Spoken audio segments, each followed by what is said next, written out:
Okay, so we are finishing up chapter 1 today. We did 1A, which was logical fallacies. We did 1B, which was propositions. So they're statements that are either true or false. And then we put those propositions together with and, ors, and if-thens. Part C, we start talking about Venn diagrams.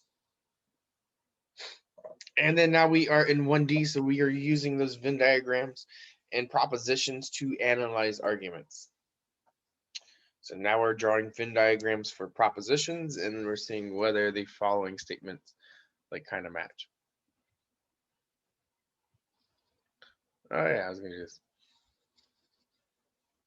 So are there any questions over anything we've done? Getting stuff turned in.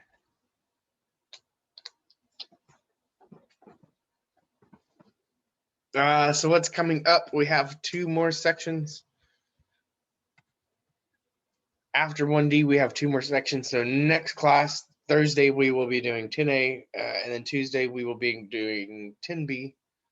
And then you have a test next Thursday. And so,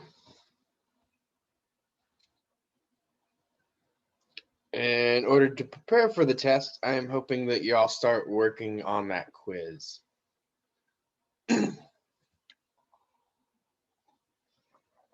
And so for section 1D, the homework that we're doing today is coming from the logic exercises. So if you go to Blackboard, there's a little tab in there that says logic exercises. That's where you can pull these things from.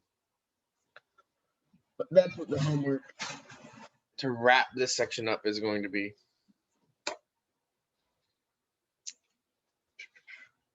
Any questions about what's going on? Oh, that's the guy. Can y'all hear this?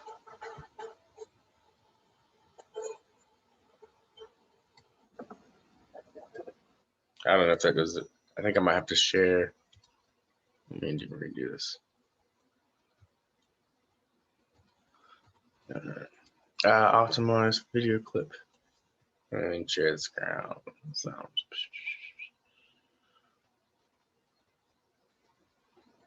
Yeah, this one. This is where that picture came from. Wait a minute. You owe me back room rent. Now, don't get excited. How much is it? You owe me 13 weeks at $7 a week. Tidy sum, isn't it? Pardon me just a minute. Sure. Lou. Here's $28. $28? Give him that old routine of ours, 7 into 28, 13 times. Oh, hey, give me the Crayola. Oh, yeah. Here. And do it right this time. Hope it works. Make it snappy. Okay. Mr. Landlord. Yeah? What are you smoking, an army blanket? Never mind about that. You owe me room rent. All right, here's $28. $28, fine. Just a minute. You owe me 13 weeks at $7 a week, and that happens to be a lot more than $28. Well, that comes to $28. Did you go to school? Yes, sir. Do you mean to say that you can prove that 7 times 13 is 28? Well, it's got to be. Certainly it is, because Mr. Rabbit and I, that's $28. That's what you get. If you can prove it, I'll tell you what I'll do. I will give you the room rent for nothing. You will? But if you don't prove it, you owe me double the back rent. Is it a deal? That's a deal. Okay. Do you happen to have any Crayola on there? Crayola? Never mind. I got it. Oh, you have? I got the Crayola. 7 into 28 is going to come out 13. That's your way. That's my way, and it's got to come out right. Now, first, I put down a 7. Right. Now, I'm going to divide the 7 into 28. Yeah. I put a 28 there. Okay. Isn't that cute? Now, here we go. 7 into 2. 7 will not go into 2. It will not. That's a very big 7 to push into that little bit of 2. I should say it is.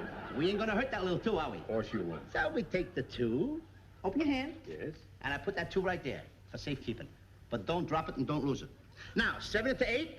Once. Once, I put the 1 over here, 1 over there. Now, we're going to carry the 7 because it's very big and it's getting heavy on my shoulders, and I'm going to drop the 7 under there. Now, 7 from 8 Is 1. is 1. I put the 1 down there. Mm-hmm. Now it comes. Would you mind opening up your palm of your hand, please? Or would you like to use that 2? Open it up. Give me that 2. You've had it long enough. I'm going to put that 2 right there. Now, 7 into 21? 3 times. That's right. 7 into 28, 13. Good enough? Wait a minute. You have to prove this even better than that. You can prove it very easily by multiplication. You mean you want me to multiply it? No, not multiply, multiply. Multiply. Multiply. All right. Multiply it. 7 times 13 It's prove 28. it. Go ahead. Now, first, we got to put down a 13, right? Right. There's a 13. Times 7. Times 7. Right. 7 weeks times 13, right? 7 times 3. 21. 21. 7 times 1. 7. 7. 7 and 1. 8. And 2 to carry. 28. Wait this out. Now, wait a minute. I'm still not convinced. There's one sure way of proving this. One sure way, and that's by addition. You want me to addition it up? I want you to put 13 7 times on that wall and then draw a line and add them up. You want me to put down 13 7 times? That's right. It's got to come out right. There's 1, 1, 2, 2, 3, 3, 4, 4, 5, 5, 6, 6, 7. Wait a minute. What's the idea of spreading them out like that? Well, it looks like a flock of seagulls going to hit the electric poles. Now we're going to add them up, right? All right, go ahead. Here we go. 3, 6, Wait a 9. minute. Let me do the adding this time. Good. Come out right. Wait A 3, a 6, a 9. Just a minute. I will do the adding. Then there'll be no mistake. Yeah? All right? $28 here. All right? Sure. Now. Go ahead. If you had it up, go ahead. 3, 6, 9, 12, 15, 18, 21. 22, 23, 24, 25, 26, 27, 28.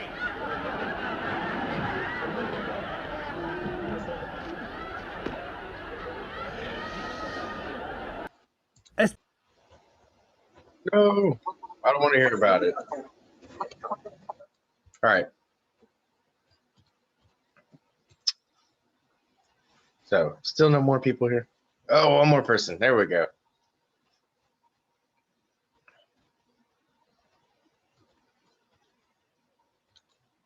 I locked this, so I got it for later. And then let me go back over to the quizzes. So, I know we made it through most of the first chapter, so I figured take a little bit of a break with that video. But sometimes it's the way I feel like y'all are proving things. Woo. All right, so first question from the quiz, not from the quiz, from the worksheet, the logic worksheet. And we're looking at this. They want us to rewrite all flamingos have feathers as an if-then statement.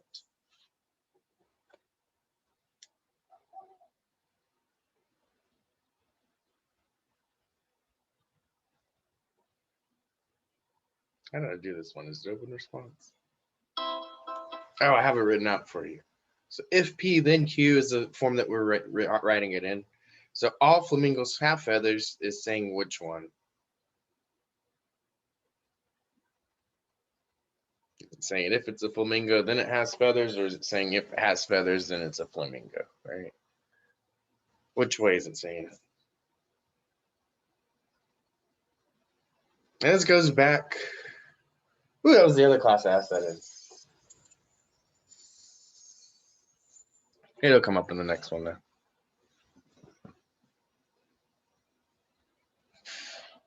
I don't know if I asked y'all how to do if-then statements. So if it is a flamingo, then it has feathers. So this is saying that all flamingos have feathers. Is saying if it is a flamingo, then it has feathers. And if you think about the next thing that we're going to draw, which is going to be the Venn diagram for this thing.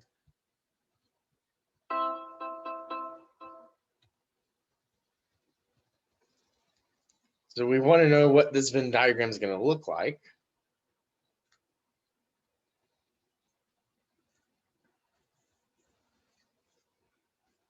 And if you think about it this way, I think it might make sense with the if-then statement, maybe a little bit more.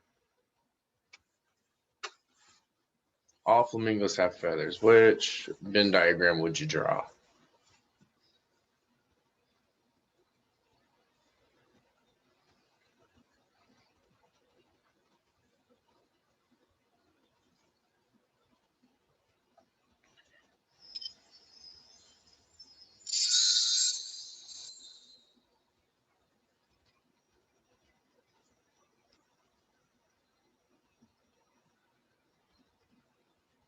All right, so it looks like most people are kind of dancing around the right responses. You definitely don't want to say they're disjoint.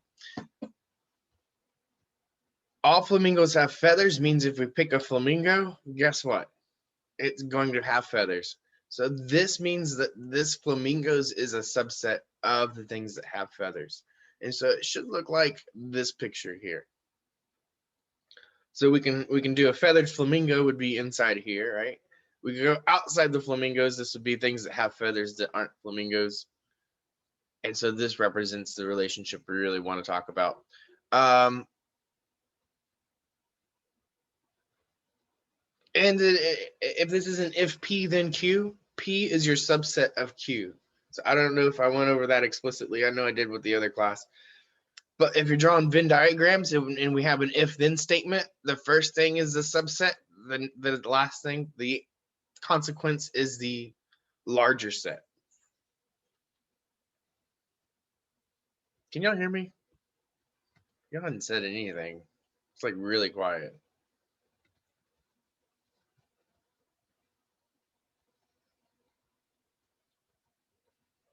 Yeah, we can hear you. All right, just making sure. All right. I know it's early, but we got work to get through.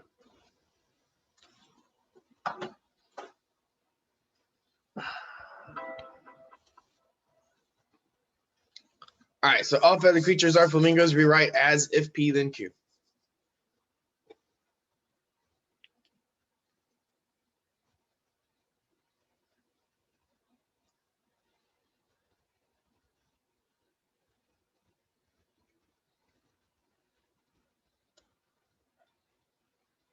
And you might notice some of these make sense, some of them don't, right? So I think the first one makes sense. If it's a flamingo, then it has feathers. For the most part, most flamingos have feathers. What? Did I? Maybe I don't think I corrected this one. Yeah, I put the wrong solution in this one. Ooh, got to fix this slide. Sorry. 11 people are correct. It is definitely that second one.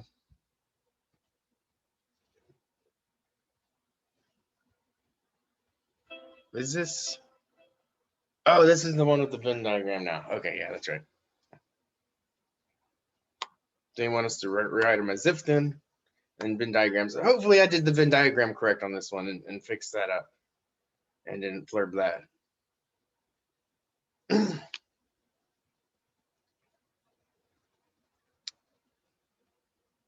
Yeah, 2 people. There we go.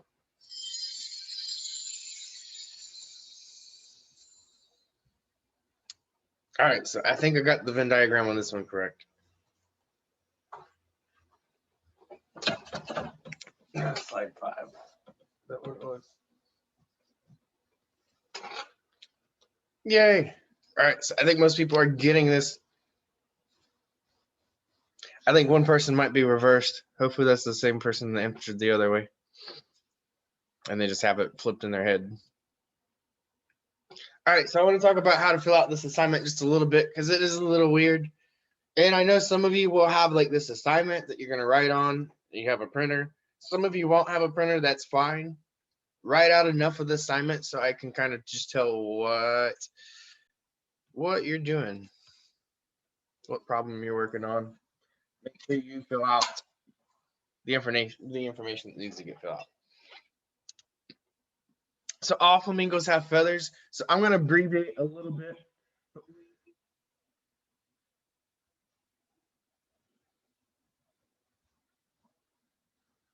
Talked about this. I guess my spacing's a little bit off here. We talked about this. If it's a flamingo, then it has a feather. It would be if it is feathered.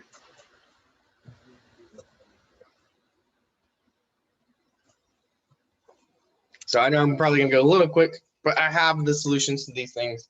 We went over the solutions. This was the first thing I went over. If it's a flamingo, then it has feathers. What that means is that I don't have much room.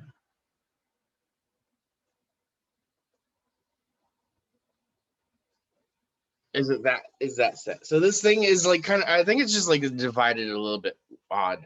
It's like, here's this part of this question. Here's part A right here. this if then statement and this Venn diagram goes with that. And then part B is like,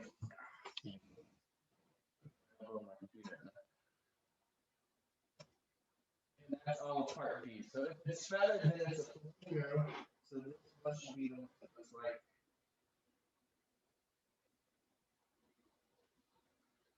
And I'm abbreviating. That's that one. So that's how that's divided. Woo, he was coming in and then he left. Any questions about how to like kind of fill this thing out? As long as you give me an if then and you give me a Venn diagram, that's what I'm looking for each part for here. And we're gonna finish this thing up.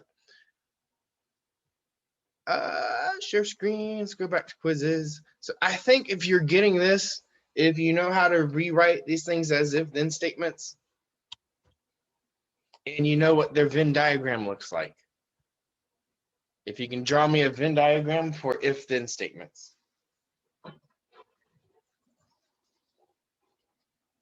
And one of the good things about logic is it's consistent, so it should look very similar every single time. Did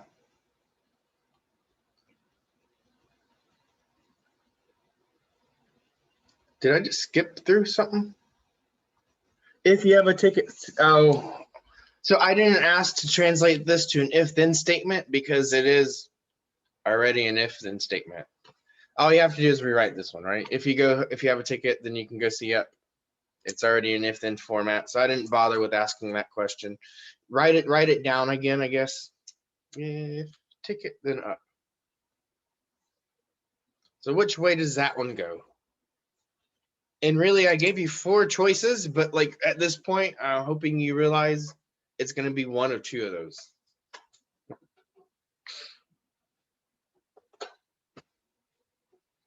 Because I kind of said it at the beginning, right? If we have an if-then statement, it should be a subset. The first thing is a subset of the second. The antecedent is a subset of the consequent. How I was going to say it. Woo! I skipped right past that. Okay, so it seems like most people are getting it, but the first thing is the ticket, right? So the ticket should go on the inside. The up should be the larger set. Is that the one? Yeah, that's it. So I think we're getting closer.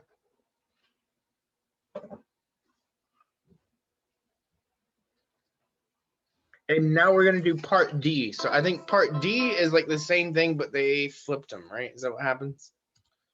Now, instead of saying if you have a ticket to see up, we were going to say if you go to see up, then you had a ticket. So how does that picture compare to the previous one?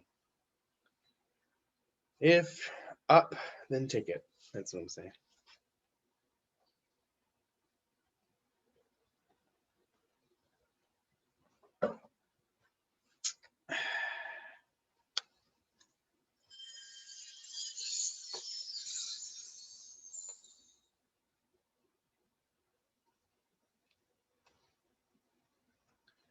Okay.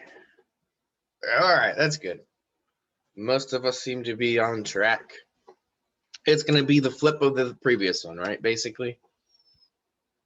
Are these the same picture? And I think I talked about this, right?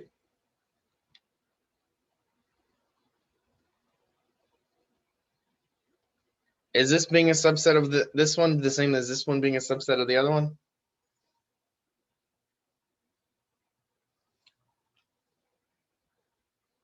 Are these 2 sets the same? They're 2 different answers.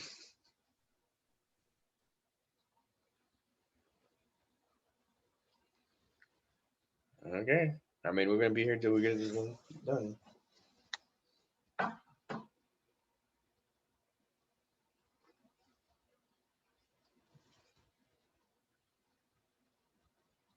No, they're not the same. Yeah, they're not the same. So if these aren't the same, then like another like sort of thing I'm hoping you're drawing from that is that if we change the order of these things, right, they're not going to be the same. So if we change the order of these, it's going to change the order of these. They are saying different things, right? If we change our antecedent and consequence. they are not going to come out with the same truth table. If you really want to go back and do them truth tables.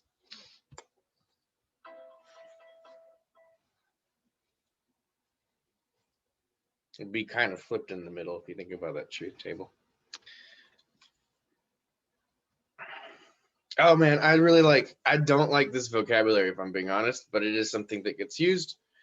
It is necessary for the number 10 to strike out in order for the Mud Hens to win the game. Rewrite that as if P then Q. This is a little tip I will give you about necessary. It, at least for me, it tends to be like exactly kind of the opposite of what it sounds like. If you say it is sufficient for number 10 to strike out in order for the Mud Hens to win the game, that means the if number 10 then Mud Hens, I think is what that means. If you say it is sufficient. But if you say it is necessary, then that flips it. So this is one of those things like I have to be careful with. I don't know if I'm being honest. It is a weird vocabulary, the necessary and sufficient.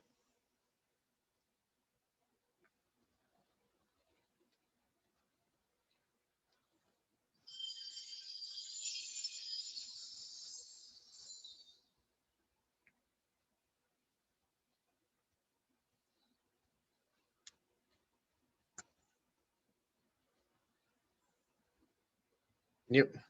Okay. So it is kind of the backwards of what it sounds like, right? So it is necessary for this thing to happen for this thing means if this happens, then we can guarantee that this happened. So it is necessary for number 10 to strike out in order for Mud Hens to win. Means if the Mud Hens win the game, the number 10 struck out.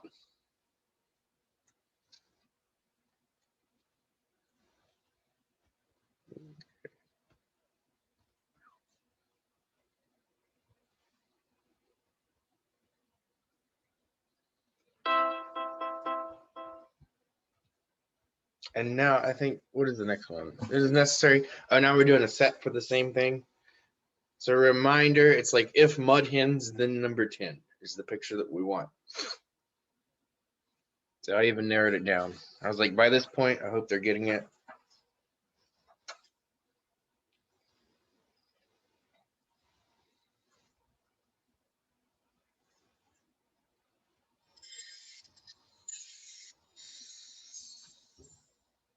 Let's see, where are we at? Y'all getting this or y'all guessing? Still seems like some people are guessing.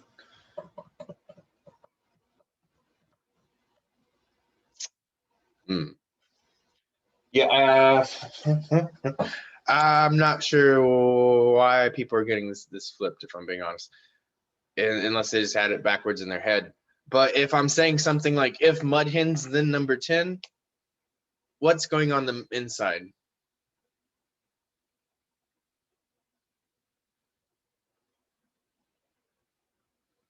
The Mud Hens. The Mud Hens, right? The first thing I'm saying is going on the inside. So that's why it should be this one. So this, we're building up to something here. So like, you really need to get this down.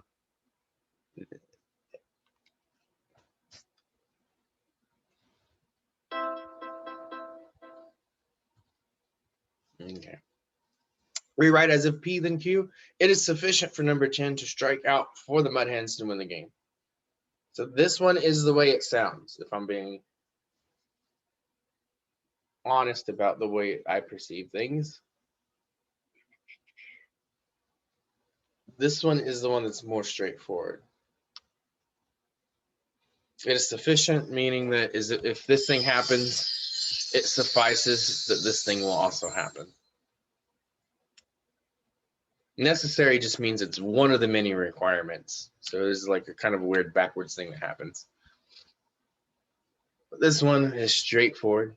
So if this is the proposition or the conditional, sorry, if this is the conditional proposition, then what does that picture look like with the Venn diagram? So if number 10, then mud hens is what we're saying.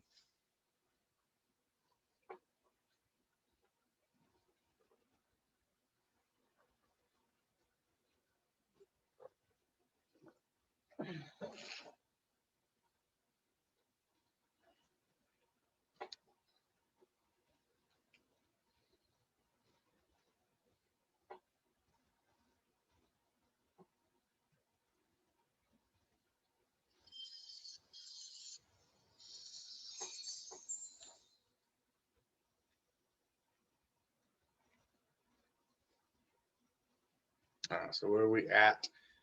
Seems like most people are kind of getting it. So if number 10, then mud hens, number 10 should be on the inside, mud hens should be on the outside. First thing is on the inside, second thing is on the outside.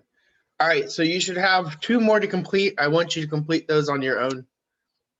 They are 1G and 1H from that worksheet. And then now we're getting into that second part.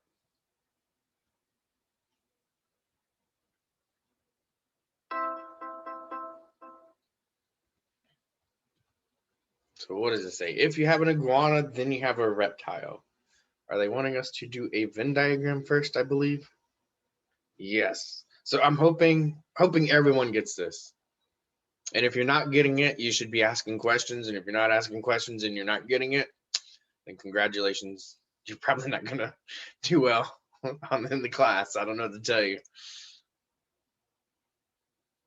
Yeah, this should be quick. Like, boom, boom. It fits a pattern.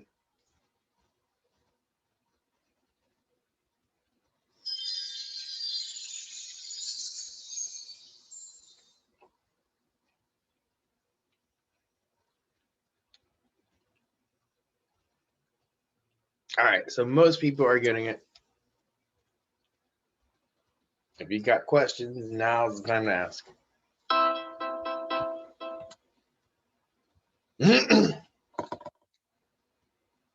If you have an iguana, then you have a reptile. They want us to write the converse. So does anybody remember what the converse is?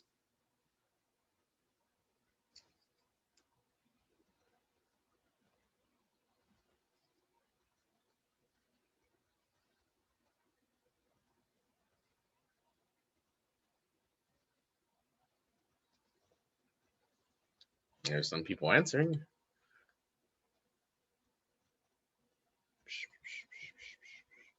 All right, so the con, the way that I remember it is con has like the swap. And so I think that's what a lot of you are doing. You're swapping these things. So we're swapping the antecedent and the consequence. That's what it looks like most of you are doing. So now we're going to start with, instead of if an iguana, we're going to start with if a reptile. So if you have a reptile, then you have an iguana. That should be the converse on this guy. Oh, yeah, okay.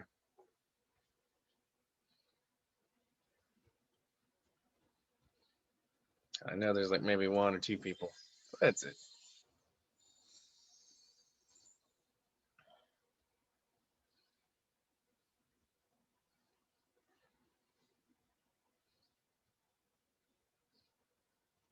If you have a reptile, then you have an iguana.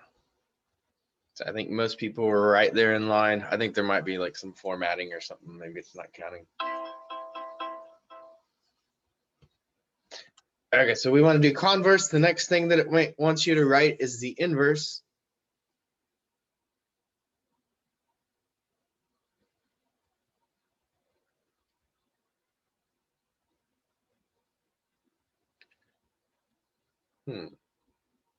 So what is the inverse?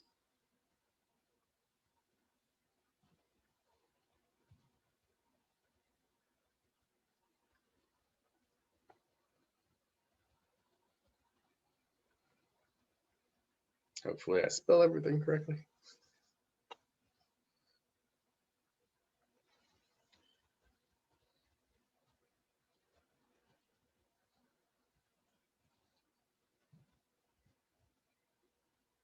What does it mean to inverse something?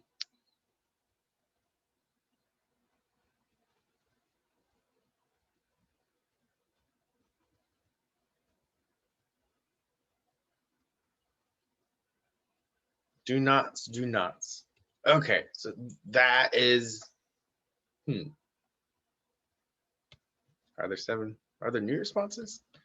Are they coming in? There we go. All right, so I think most of you are getting it. The inverse is when we put the knots in there. So you start tying some knots in here. If you do not have an iguana, then you do not have a reptile. And I think I talked a little bit about this, but the converse and the inverse are logically equivalent. Where are we at? Let's get this.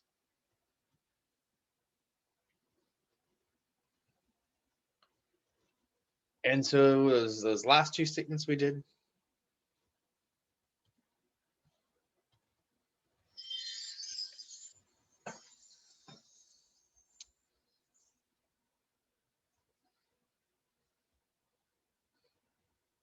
They are equivalent statements, right? And then the last statement, the contrapositive, this thing. How do we do this thing? This thing is the same as the original. So if you have an iguana, then you have a reptile. We're going to write the contrapositive, but it's actually going to be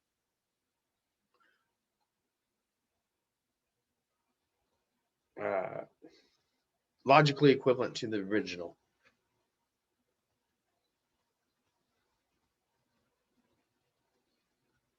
This is actually how I determine validity in my head, if I'm being honest. It's kind of weird, but it's really quick. If you, what, then what?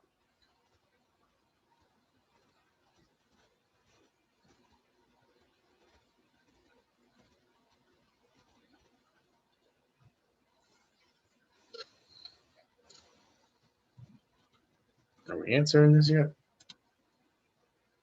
This thing is lagging. It was like lagging really bad yesterday.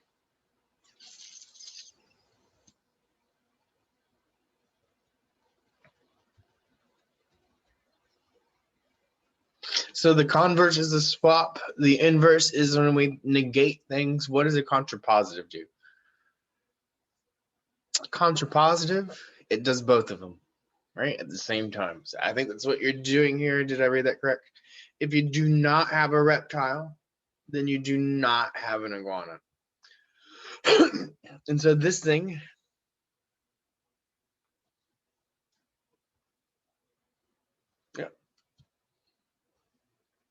this thing is logically equivalent to that first statement. So if you have an iguana, you show me an iguana, I can guarantee you it's a reptile. If you show me something that's not a reptile, I can guarantee you it's something that's not an iguana. And so the next thing that we're going to do sort of with these statements is we're going to start drawing Venn diagrams about them. We're going to start throwing in some X's in there to represent members that are in our sets. And then we're going to determine whether or not we can make the conclusions that are being drawn. Okay, so let's proceed. What did I say?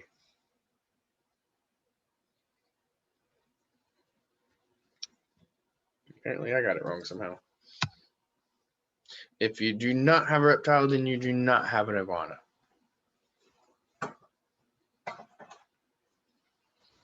So I said don't. So I think I counted it wrong because I said don't. I thought I'd put that in there, but maybe I didn't.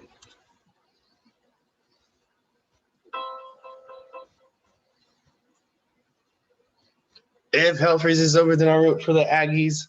So this is another what Venn diagram that we got to draw.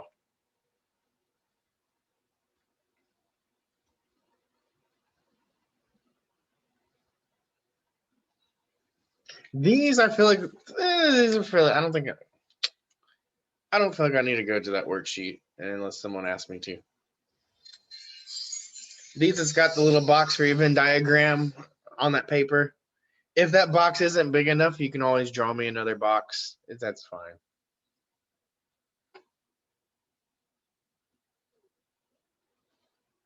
What the heck? Oh, I didn't delete this apparently. It looks like most people got it correct.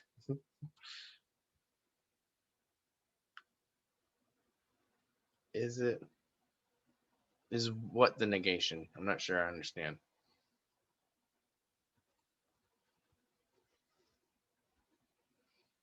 Negation is when you throw a not sentence in there, or the phrase not.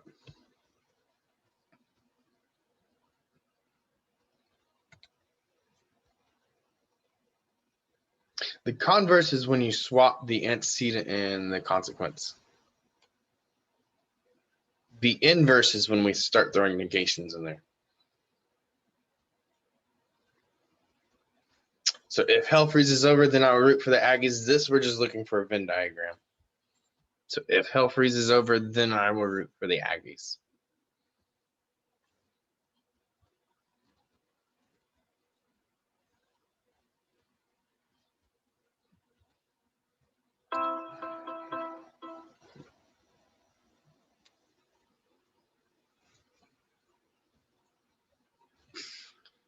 Write the converse.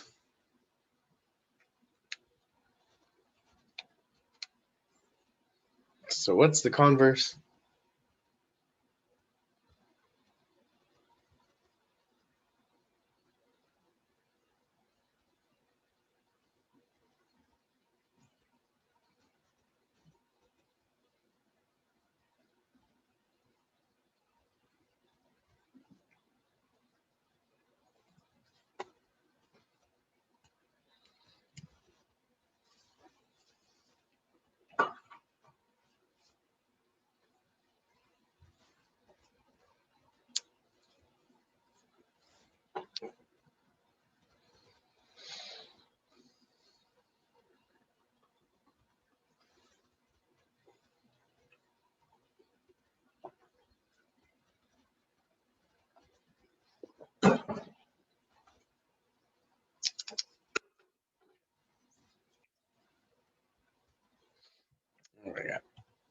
So it should be these things, but swapped, right? We're going to swap them around for the converse. So what did you say? If I root for Aggies, then hell freezes over. Something like that, right? So I know if you're answering something along those lines, it should be correct. And if it's not correct, it's probably a formatting thing. So it looked like most people were kind of in line. So I think a lot of this stuff I think might just be little formatting stuff. I think you're getting it.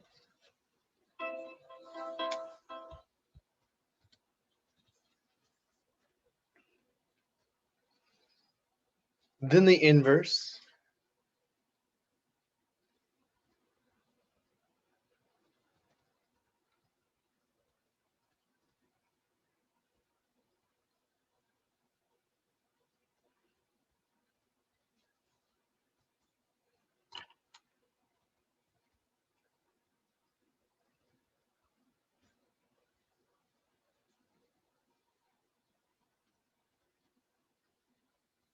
And if I'm being honest, like, I don't think you necessarily maybe have to even memorize each one of these. I don't think it's hard, right, to know what a converse and inverse or contrapositive are. But I don't think you really like even maybe have to know that, if I'm being honest. Like, I think what you should take away from this is that you have your original statement, you have your converse and your inverse. The converse is a swap, the inverse is a negation, right? And then you have this thing called the contrapositive, where we put both of those things together. And the main thing I really kind of like think you should probably take away is the original statement and your contrapositive are the same thing. So you have to swap and negate things. All right. So I think, let's see what people are answering. So if hell does not freeze, then I will not root for the Aggies. It's something along those lines, right? So I think that's what you're saying. Hell doesn't freeze, then I will not root.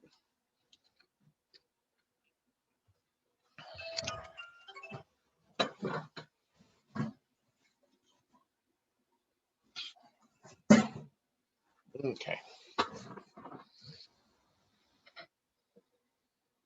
And I think there's one last one in section 2. Is that right?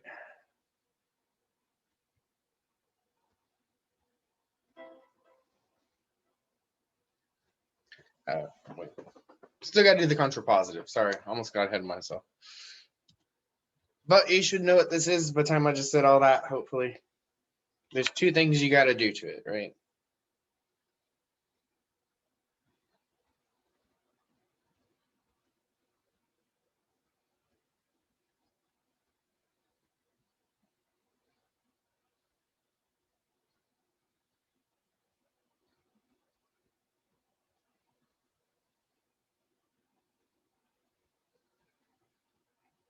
And the thing with this, like, especially with the open responses, it's a bit hard to know and predict what you might type. Because whether you or not you type will not or won't, or if hell freezes over, or if hell has frozen over, right? I have to like try to predict that and try to put in every variant. And it's just like, it's not really that practical. So I know like a lot of times you might be getting stuff off for technical issues or something, but I'm not counting off for it, right?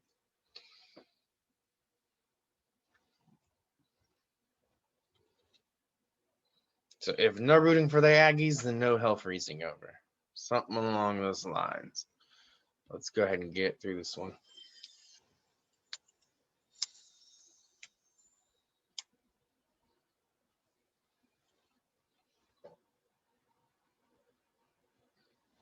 And I think there's one last one. 2c, if x is an integer, then square root of 13 is an integer. And I didn't do it. I want you to finish that one up on your own. So draw a Venn diagram, give me the converse, the inverse, and the contrapositive. So I think I left you like one or two problems from like each little section. To kind of finish up on your own, I highly suggest you do that. Those are the ones I'm going to be looking at, right? We're doing all the rest in class. When I get around to grading this thing. Okay. So now we're getting into part 3. We're actually into analyzing arguments. So this, I'm going to have to probably stop and talk about the structure because this thing is kind of, it's all there. But this says all pigeons are messy. So if we look there, that first premise says all premises are messy. We want to rewrite this as an if P then Q statement. So if you write it as an if then statement, you've kind of chosen your P's and your Q's. Like your P is your antecedent that comes right after the if, the Q is the consequence that comes right after the then. So I know I kind of threw this all in one question, but there it is. Write it as an if then statement, give me that P and Q.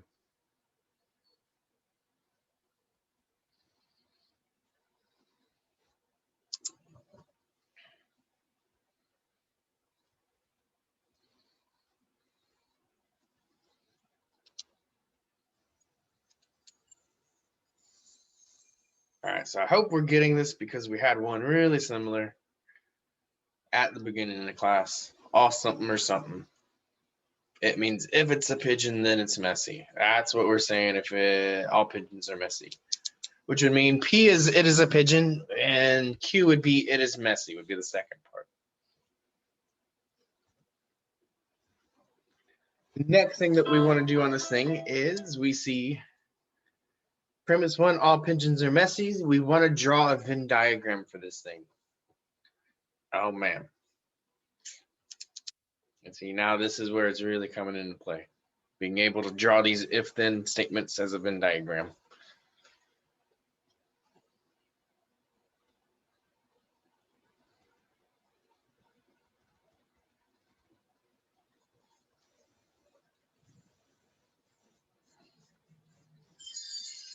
All right, so which one are we getting these? If it's a pigeon, then it's messy. It looked like there was a pretty good sized bar. Let's look at it. There we go. I think most people are getting this. So if it's a pigeon, then it's messy. The pigeon goes on the inside. The messy goes on the outside. So that is that first statement.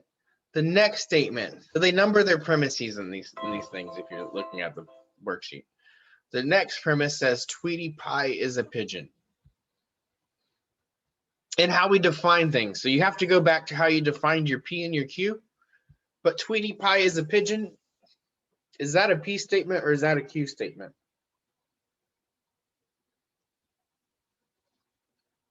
And then is it true or is it false? Is it confirming it or is it denying it?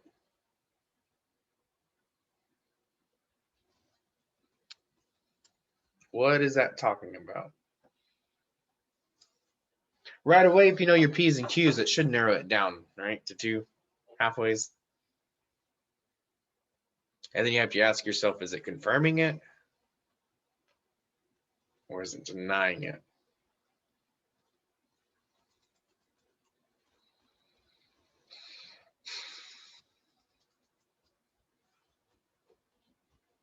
Someone fall asleep. All right.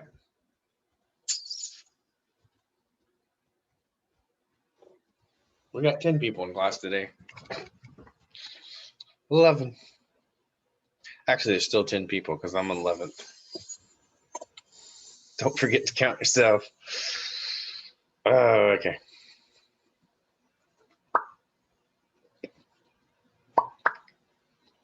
All right, so this is definitely a P statement. This is saying pigeon. This is saying pigeon. If you're saying Q, I'm not sure why you're saying Q. It says nothing about being messy. It says Tweety Pie is a pigeon. So P says it is a pigeon. So P saying P is true would be saying it is a pigeon. If I said P is false, that would be saying Tweety Pie is not a pigeon.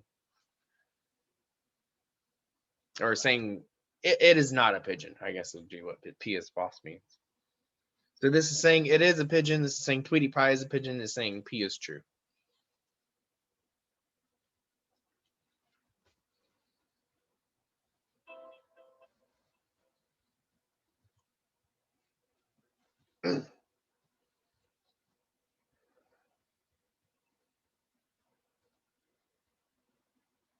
Tweety Pie?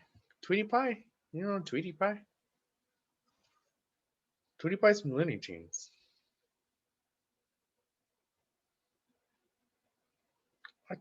I thought I'll put Putty Cat.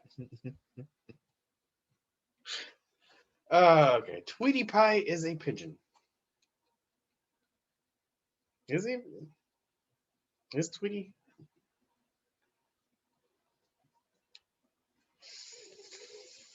Okay, so we want to put an X to represent Tweety Pie. So X is representing our member. It's representing Tweety Pie in the set. So do we put the X inside that set? Do we put it on the border of the set? Do we put it on the larger set? Do we put it on the border there? Or do we put it on the outside of the whole thing, but within the universe? So there's basically, I think, 5 different ways you could put that X that would make sense to what we learned, hopefully. So I try to give you one of each of those options.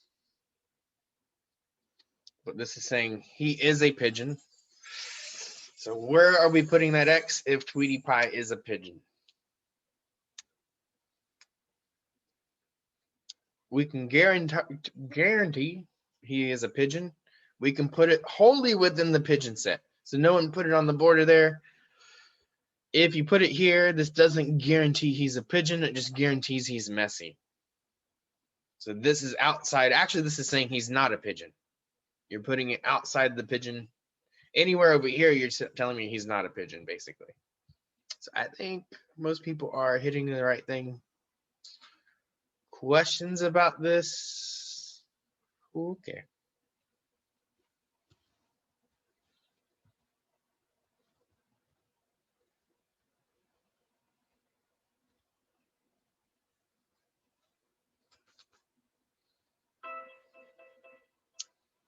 Conclusion. Now we're looking at the conclusion that says, therefore, Tweety Pie is messy. And we want to know whether that is a P or a Q statement. Remember, P is it is a pigeon. The Q statement is it is messy. So what is that saying about Tweety Pie? Is that a Q statement? Is that a P statement? Is it saying it's true? Is it saying it's false?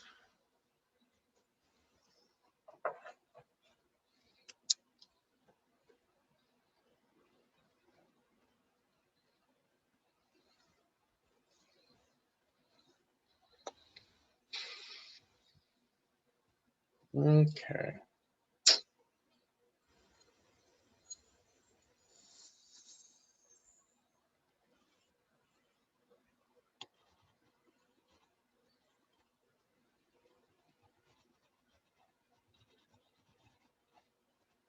Okay, so I think most people are hitting this right. It is definitely a Q statement. It is definitely confirming Q. It is saying Tweety Pie is messy. Q is saying it is messy. That is saying Q is true.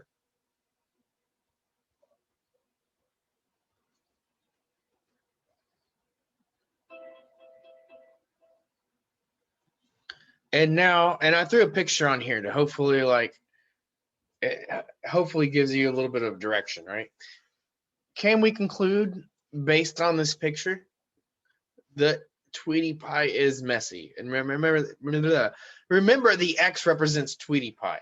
So based on where we put our X in that picture, can we conclude Tweety Pie is messy?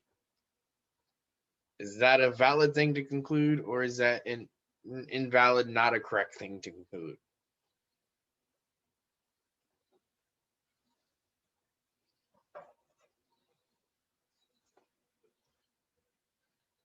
So if I put my X within the pigeon circle,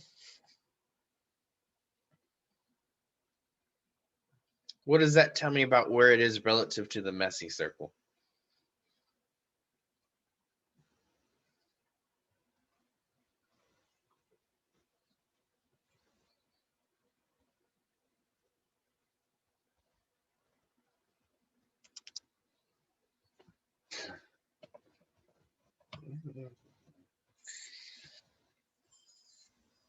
Okay, is this valid?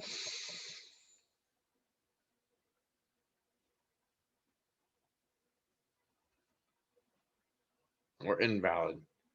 This is 50-50 guess. Why is this valid? Why is it invalid? Why would you say it? So if we put an X in here, what can we say about that X and its position relative to the messy circle?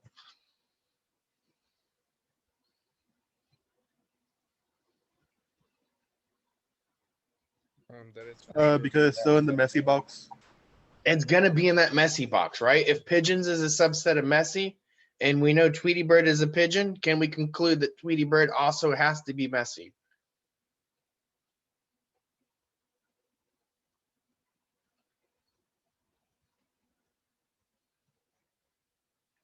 Can we conclude this? Is there any way that we're gonna get our X within the pigeons, but not within the messy?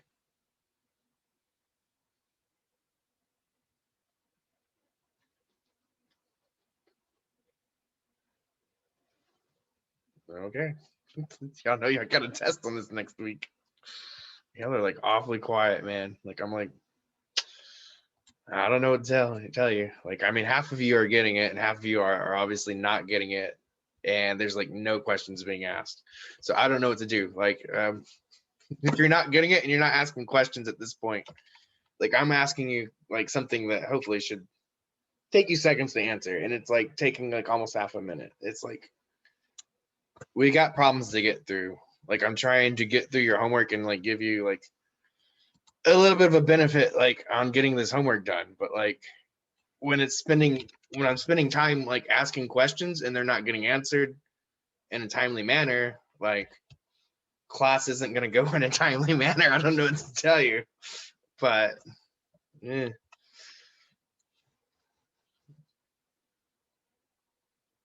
So if I put an X in pigeons, is there any way that it's not going to end up within messy?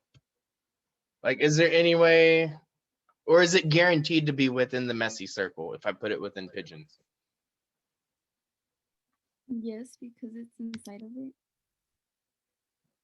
I barely heard that. You said yes because why? Because it's inside of the messy circle also. Yeah, there's no way to get it. There's no way to put it in pigeons that it's not also going to fall within this thing, right?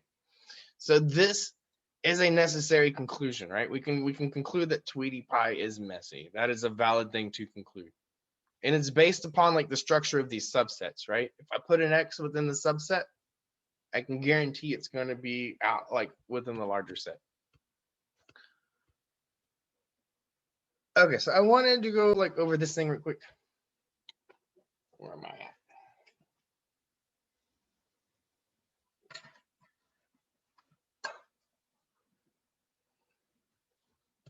And it's a little blurry. Let me focus it. So this thing is what we just did. Write it as an if then. If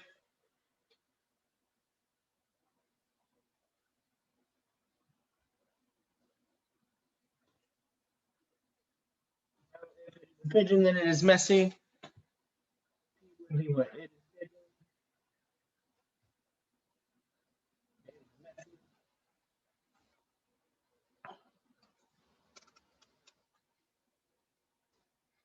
And so if we want to draw a Venn diagram just for that statement, we did that already. This says pigeon.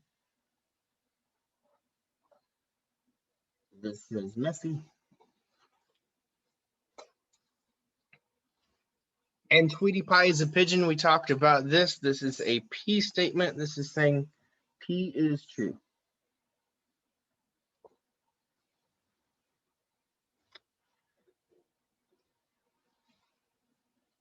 And now we're looking at X, says therefore Tweety Pie is messy. Ooh, I didn't do this. Wait. I want to put an X for this premise too. Sorry. Tweety Pie is a pigeon. It says P is true. Now I want to put my X for it. I want to put my X.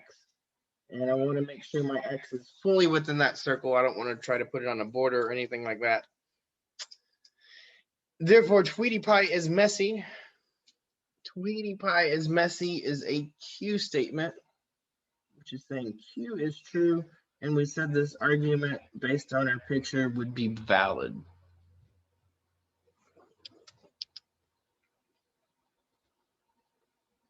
And so I just wanted to like kind of throw this out there. Like this is the structure of this thing, right? We want to write our if then statement. This is our P's and our Q's. People try to like check off all these things sometimes. I'm like, no, they just like one of them. Just put a one check mark somewhere here. This is one statement. It's just saying something about P or Q. I think people just don't know what's going on and they don't want to ask questions. It's better they ask the question when we're doing it and then you get corrections afterwards in your grade. I don't know what the deal is with that. But that is what this thing should fill out, or how to fill this thing out. Again, if you're not using this, just make sure you convey like all the information. Rewrite the if then statement, give me my P and my Q. Probably just write the statement out, right? Write your premises. What does this say? This says Tweety Pie is a pigeon. Tell me that says P is true. Draw your Venn diagram.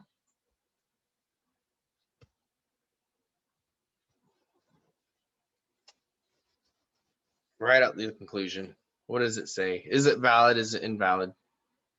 But your Venn diagrams, right? That should be what? For pretty much all of these, it should be subsets. And then there should be an X in there somewhere. And that's pretty much what your Venn diagram should look like for all these, most of them, if not all of them.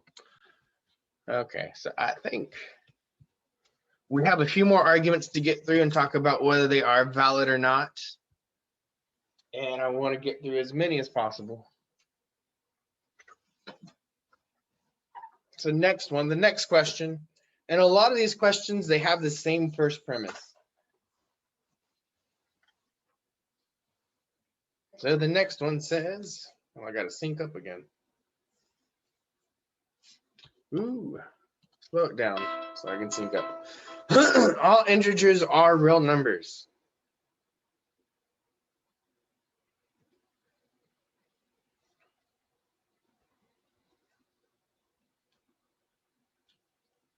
And this is a true premise, right? All these I think most, if not all of them, are true premises in this, but they don't necessarily have to be. We can start assuming things that are false, and we can come up with whole logical systems based on false premises.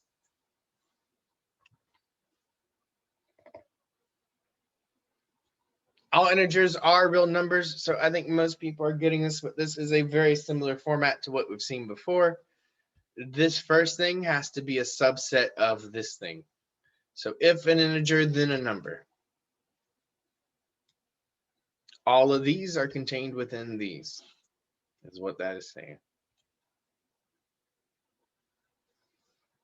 What's the next one? All right, so all integers are real numbers. This should be a real quickie, hopefully. If it's an integer, then it's a number.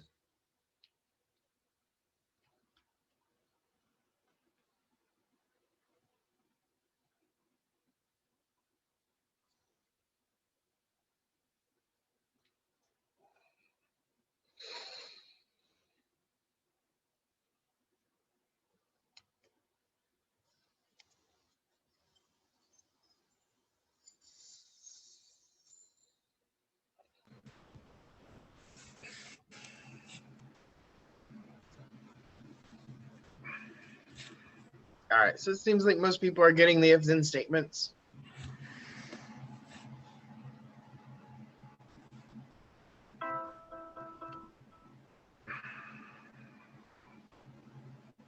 What are we doing now? Now we're looking at the second premise there. So minus 42 is an integer. And remember the first one was if it is an integer, then it is a real number. So P would be the integer, Q would be the real number. So is this a P or Q statement? Is it saying P is true or Q is true? Is it saying P is false or Q is false? Is it confirming it or is it denying it? It would be saying, is it true or false? Is it saying something about an integer or is it saying something about a real number?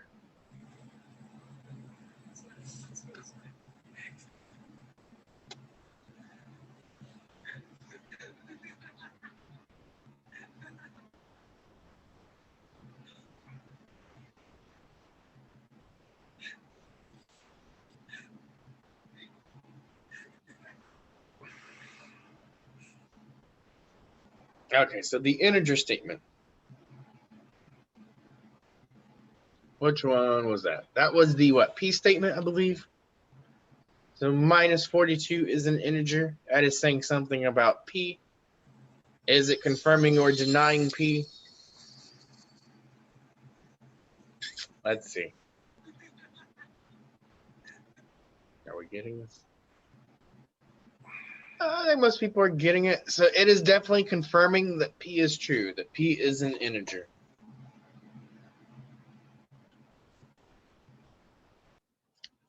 And so the next thing I think is the Venn diagram for this, right? So we want to put an X in that Venn diagram to represent the number 42. We said minus 42 is an integer. We want to put our X in that diagram to represent that. Did two people fall asleep on us? Is that what's happening? Are y'all still around?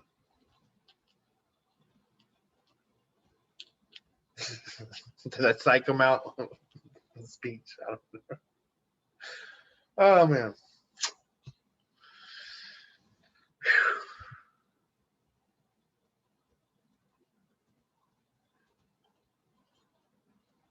All right. So you want to put an X to represent that something is an integer, to guarantee that it is an integer.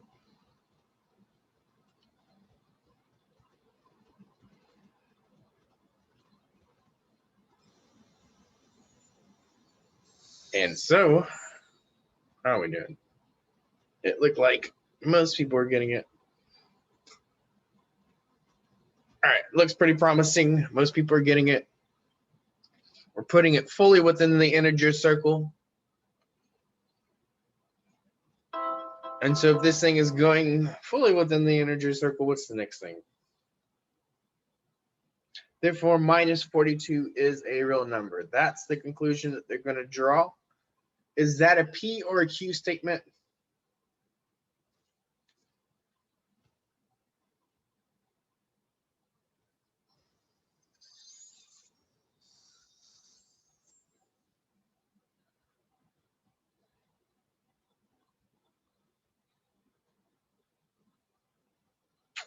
That is a Q statement. That is saying Q is true. They are confirming it is a real number. And then the next thing I think is that valid. If we look at this picture, I hope I put this picture back up in there.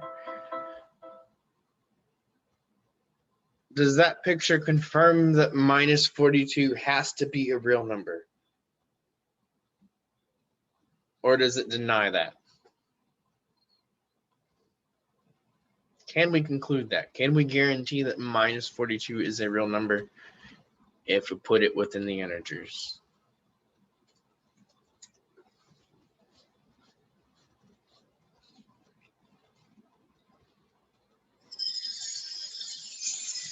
And so this one is really kind of similar to that previous one. It is the same structure. It is different words, but it's like the same sort of logical structure happening to the first problem. And so this one is definitely valid, right? If we put the x within the integers, it is guaranteed to be within the larger set of real numbers. And it's a true statement, right? All these are true statements. Minus 42 is an integer. Minus 42 is a real number.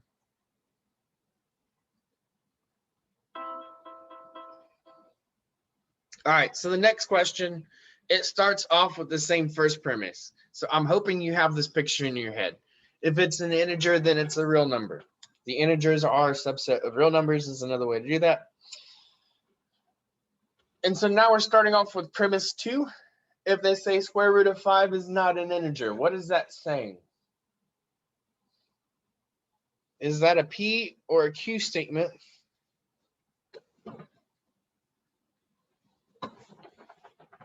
And then is it confirming or denying? Square root of 5 is not an integer.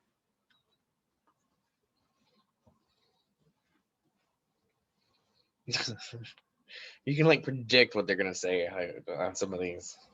It's pretty great.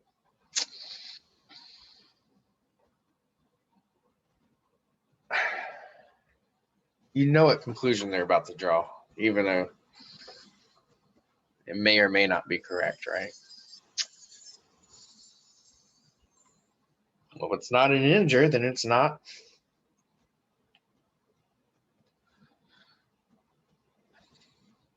This is definitely saying P is false. So if it's talking about integers, it's a P statement. If it's talking about real numbers, it's a Q statement.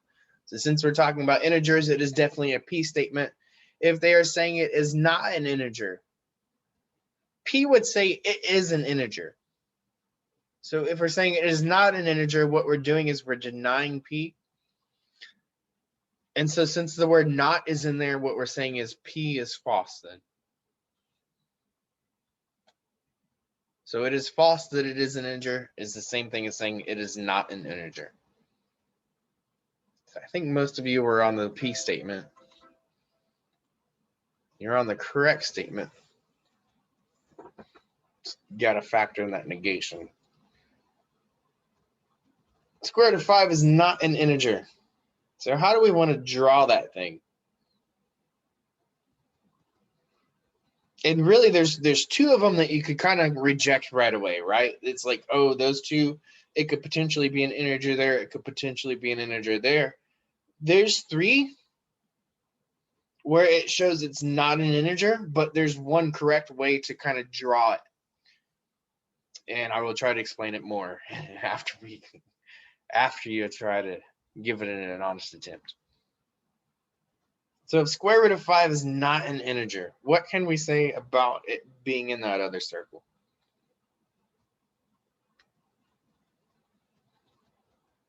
Is it in it? Is it outside of it? Is it on the border?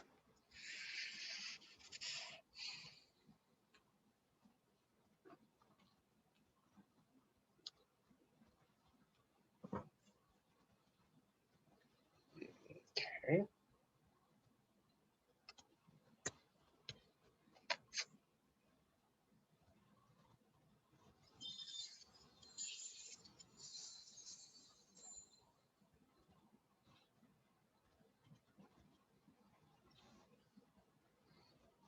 All right, so what are y'all saying? Ooh, what are y'all doing? What is this doing? Okay, so this says square root of 5 is not an integer.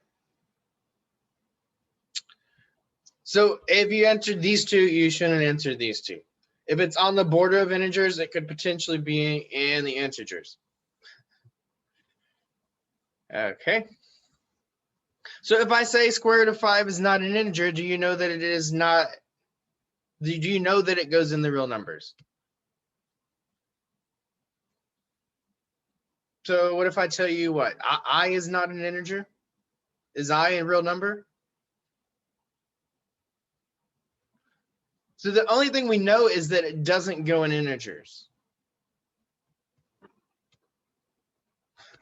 Like y'all are quiet from like everyone missing this, dude. Like, I have a question. yeah. So if it's on the border between, well, if it's on the border, it means it could possibly be that one. Yeah, it could be in the circle or it could be outside. We don't know whether it goes in or out, so we put it on the border. Okay, thank you. And so that's why we have to put it on the border over here. So we know it goes outside of the integers, but based on the information we have, we don't have any information so far about it being a real number, right? So we don't know whether it goes inside the set or outside the set.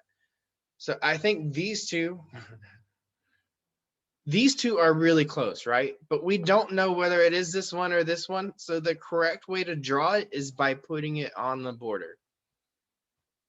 So we have to put it outside integers, but we don't know whether it goes inside or outside the real numbers. There's not enough information there, right? And so therefore, they're going to conclude this thing, that square root of 5 is not a real number. And so remembering P is about integers, Q is about real numbers. So what is this saying?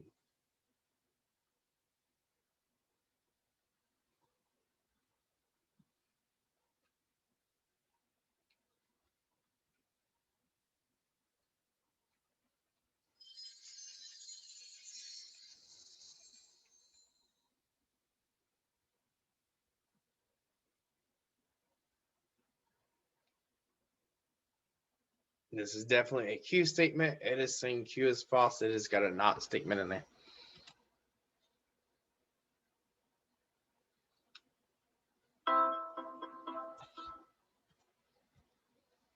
And here's my conclusion. Therefore, square root of 5 is not a real number. So based on this picture, can we conclude that this X will not be within the real number set?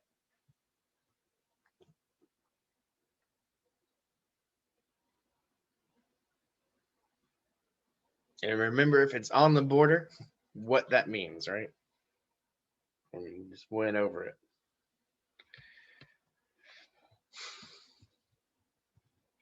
So can we conclude that this thing will be on the outside is what that's saying, right?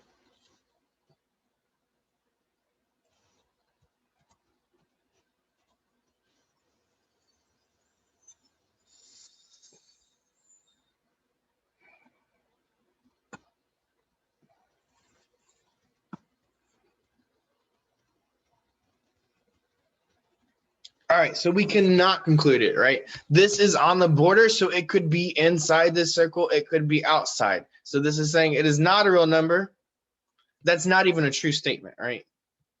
So we started with true premises. If we're doing valid deduction, we should end up with a true statement. We're not even ending up with a true statement, so we must have done something invalid. But if we look at the picture, we cannot guarantee that this X will not be inside that real number circle or will be outside. So we can't guarantee one way or another. There's really no sort of conclusion we can draw based on the real numbers.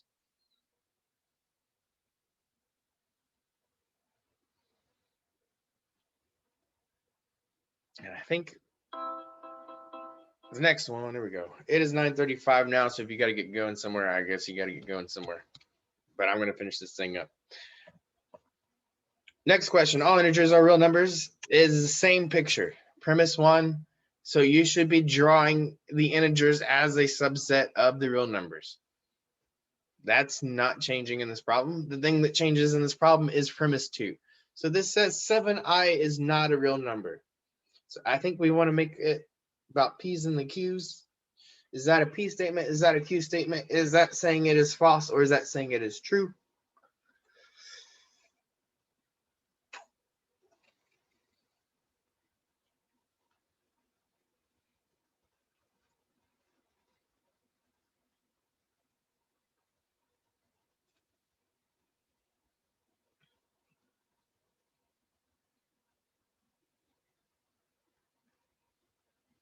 So we went over valid things, right? A few valid things. And the few valid things that we had so far was like if P then Q, P is true, we can assume that Q also has to be true, right? And so I think this goes back to like the light switch example, right? If I have a light, if I flick the switch, then the light comes on. I flick the switch, then what can we conclude?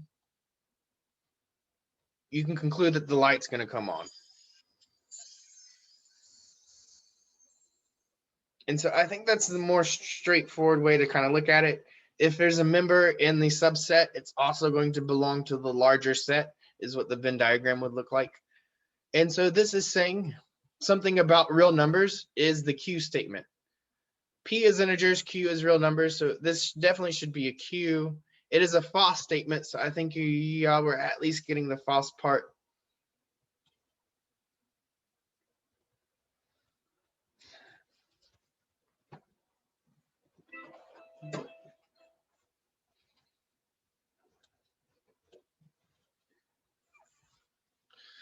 So 7i is not a real number. That is premise 2. What does that look like?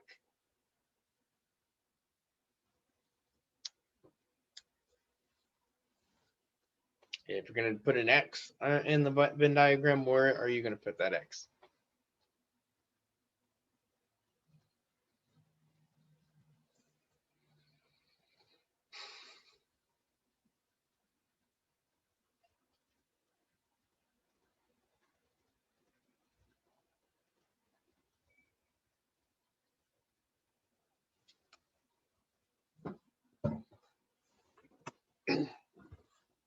Are we still active here?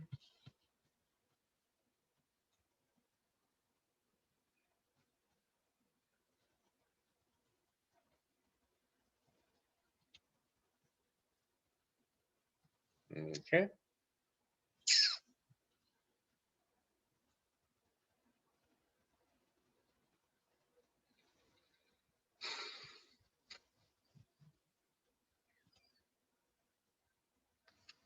Man, I just don't understand like some of y'all's approach.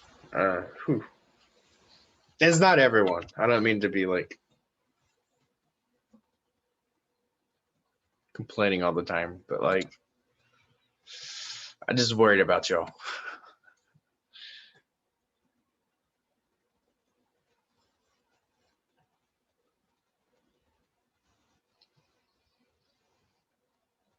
All right, so there's 9 people that answered it. I'm not spending all day doing this work. All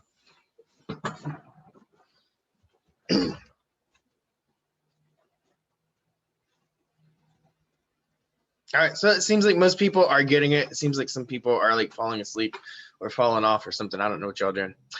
But this, it should go on the outside. It is not a real number. It should go on the outside of the real numbers. And then the next thing they're going to ask, is this a valid or invalid conclusion? And how do you know? 7i is not an integer. Okay, so P was about integers, Q was about real numbers. If I say 7i is not an integer,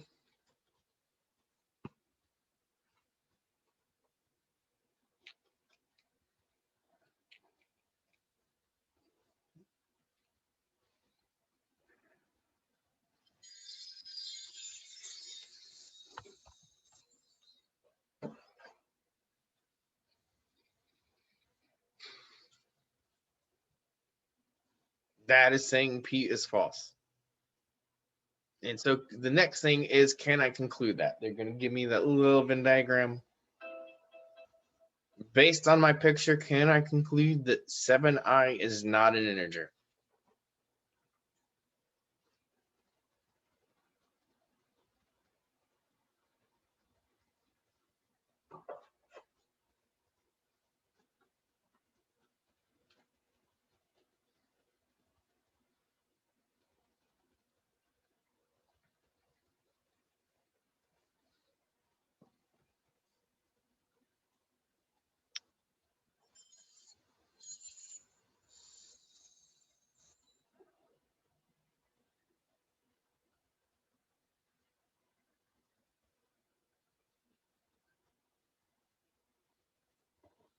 All right, so that is valid. So if I put it on the outside of the real numbers, it is not going to go inside this smaller subset of the integers. And so I think we have two different ways to talk about something being valid now, right? And basically these are the two valid ways that they're going to give you. They're going to say something, what, if it's an integer, then it's a real number. So they're going to give you an if-then statement. The first thing they can do is confirm the antecedent, or confirm the hypothesis, I think is what it's called.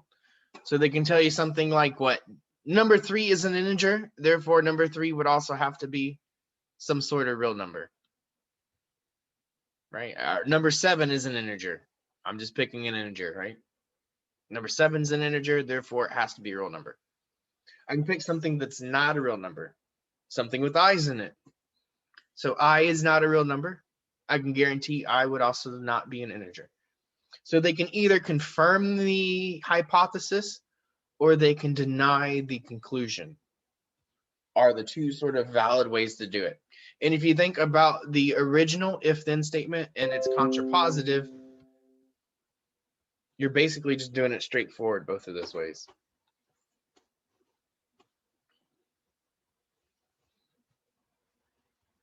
If not Q, then not P would be the contrapositive.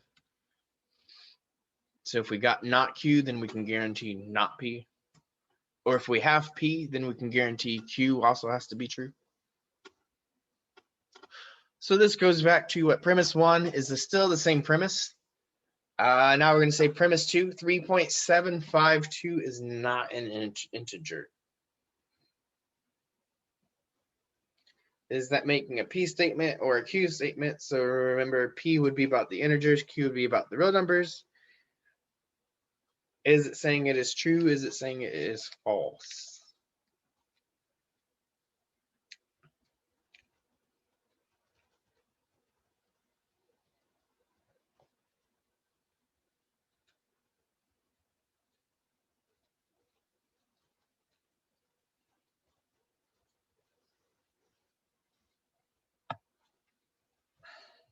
Are 3 people falling? Are 3 people still here?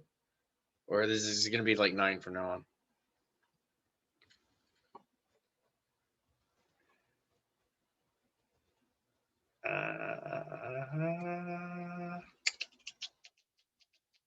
Man, at least if you're not, can you log out of this thing?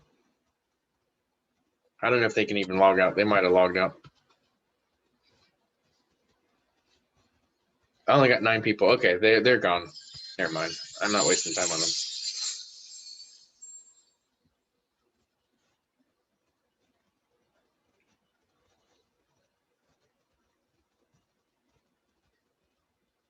So P is false. It looks like most people are getting that it's a P statement. One person didn't catch the not. So 3.752 is not an integer. And now we want to draw what, a Venn diagram for that thing?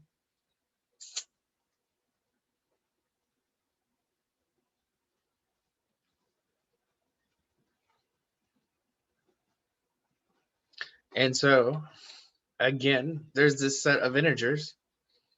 So if you're putting it anywhere within that set, it's probably not right. That's it. That's 9 people. There we go.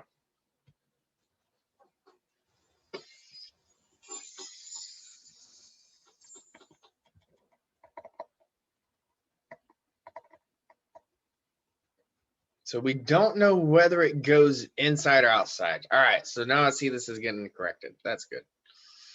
So it seems like more people are picking this up, but we don't know whether it goes inside or outside that other set. It tells us nothing. It just tells us outside the integers. So if we don't know if it goes inside, we don't know if it goes outside, we have to draw it on the border. And if we draw it on the border, like I can almost guarantee, I don't want to say it, but like I can almost guarantee, man, if you're going to draw this thing on the border, guess what? You think it's going to be valid? Oh, wait, never mind.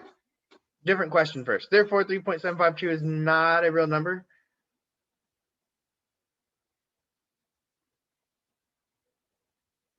So remember, P is about integers, Q is about real numbers.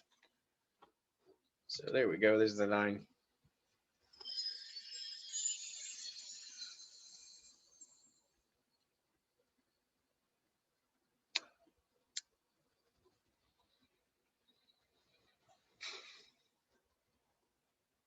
Q is false is what we're saying here. It is about a real number. It is saying not, so it would be false.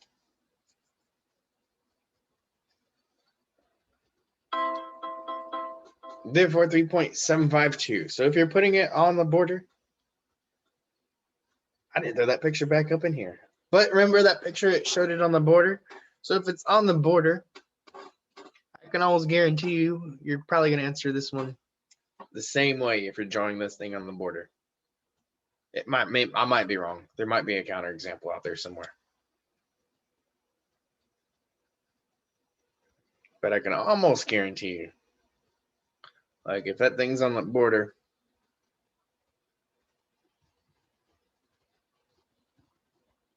where are we at? There's one last person. Come on. Come on. There we go. It's a 50-50 shot.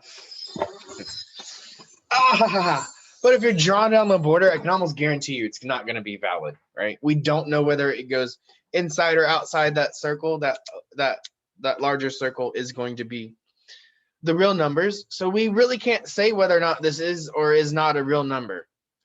I mean, we probably know because we know what real numbers are and how they're defined and everything, right? But by the information that they're giving us, if we didn't know anything about the world around us, right? We didn't know what real numbers were. If we're just going off of their premises. So I think we got 2 more real quick that we're going to go through. All accordion players belong in jail. So rewrite that as an if-then statement.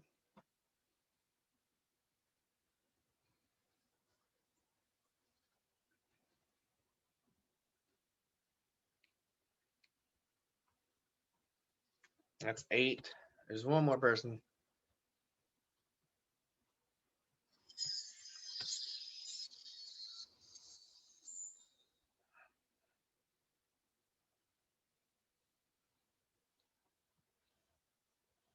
And so if you're an accordion player, then you belong in jail. The P would be about accordions. The Q would be about being in jail.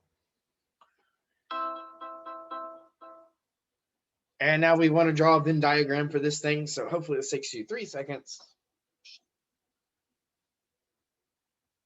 If accordion, then jail.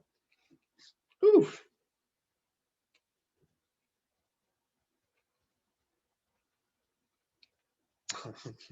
I started listening to some Flaco Jimenez when I was doing this. And I started listening to polka. Oh, there's only about 8. There's 9 people here now. So there's one person. We lost one more person. But I think most people are getting this. The first thing is the accordion. It's going on the inside. The jail is the second thing. It's going on the outside. So if we can draw these Venn diagrams, if you can put your X's in there, Willie does not play accordion. All right, so maybe you got to know if that's a P or Q statement. If you're an accordion player, then you belong in jail. So P was the accordion, Q was the jail. So what is this saying?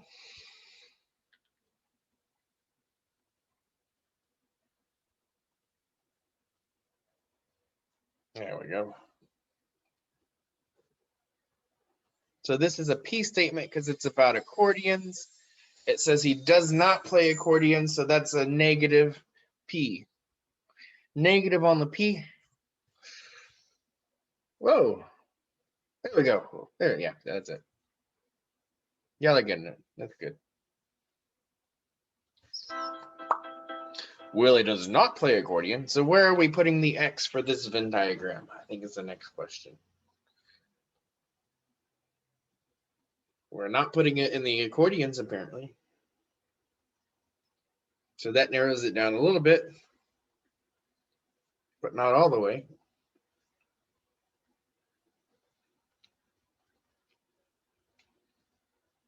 And this one kind of does make sense if you want to think about a weird world where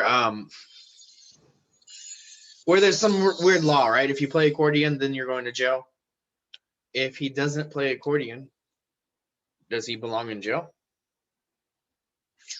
So this, again, we don't know whether he belongs in jail or not, or in this jail circle. So we have to put it on the border. Our premises are not telling us anything about the jail circle or whether he belongs in there or not.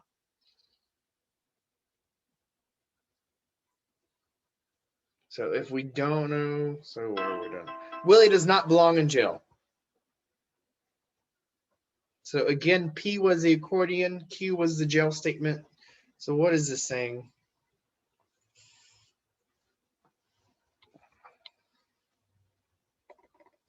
And then the next thing is going to be what? Whether it's valid or not. I think that's, there's one more person that's still around. There we go.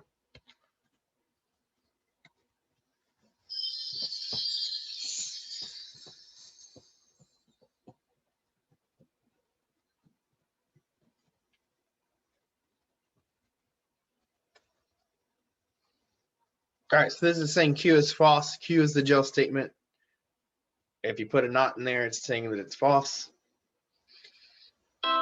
And so is this a valid thing to draw? And I kind of gave you a hint as to your Venn diagrams. He does not belong in jail.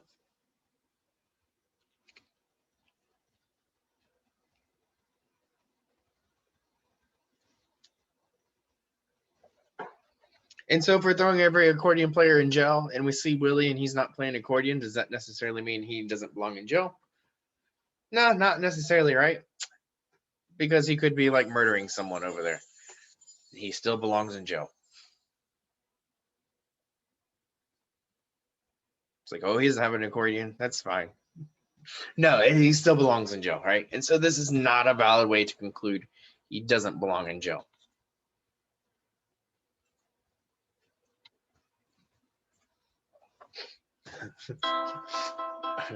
Just don't play an accordion and I give you a free pass to everything. That's not the way that works. Okay, so the next thing, this is the last one. Oh, the necessary. Oh, this is annoying. It is necessary for a man to play the bagpipes in order to wear a kilt. So remember, this is kind of backwards of what it sounds. Bagpipes, yeah, okay. 8, 9, there we go.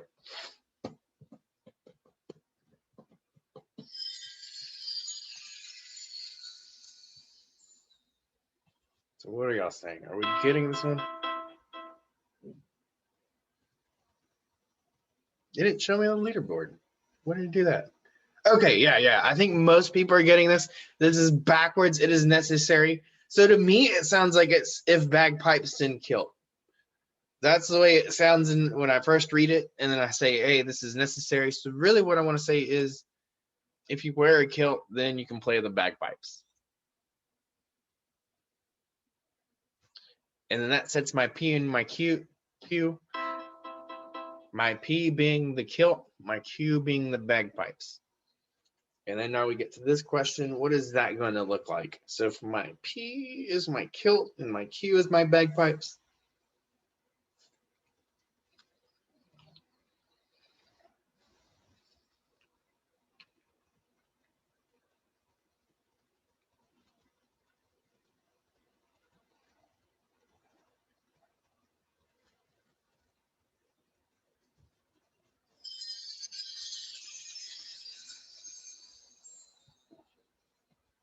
All right, so what does this look like?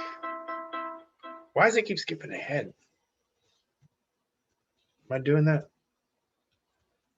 All right, it looks like most people are getting this. My P is inside, my Q is on the outside. There we go.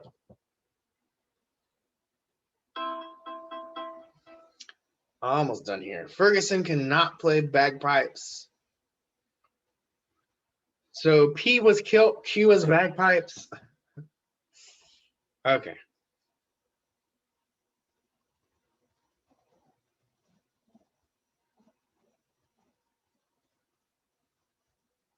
And so if you can't play bagpipes, that's everyone. Yes.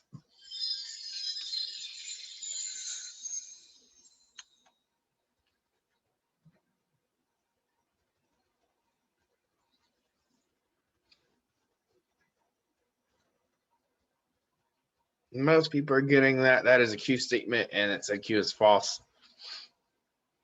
P was the kilt, Q was the bagpipes. And now we're saying he cannot play bagpipes. Where is that X going to go in the Venn diagram?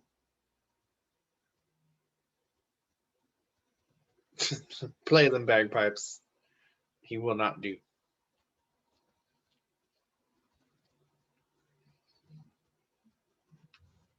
Uno más.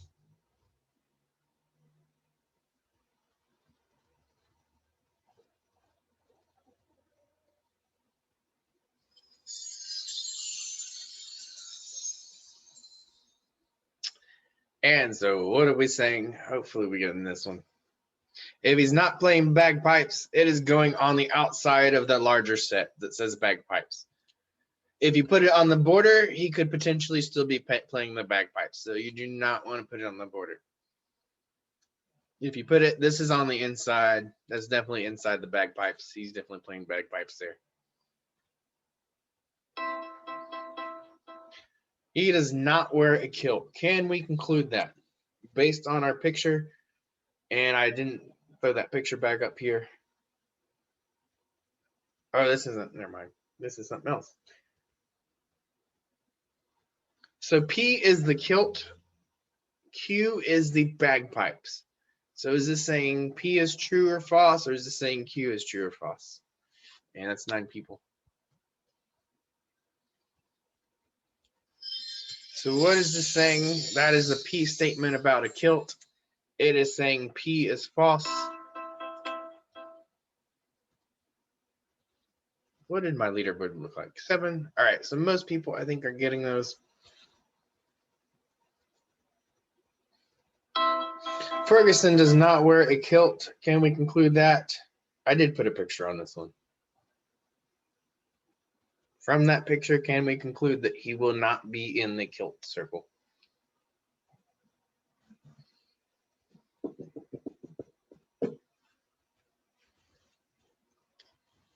That's it. All right, so let's see. Yeah. I don't care about this. Did it show the response for that last one? Oh, where's that at? Was it valid? Does it show the last one? It doesn't show the last one. All right, so that last one, it was valid, right? Ah, it got out of it. Never mind. Never mind. Any questions about anything? I think that's pretty much it for that. There are 2 more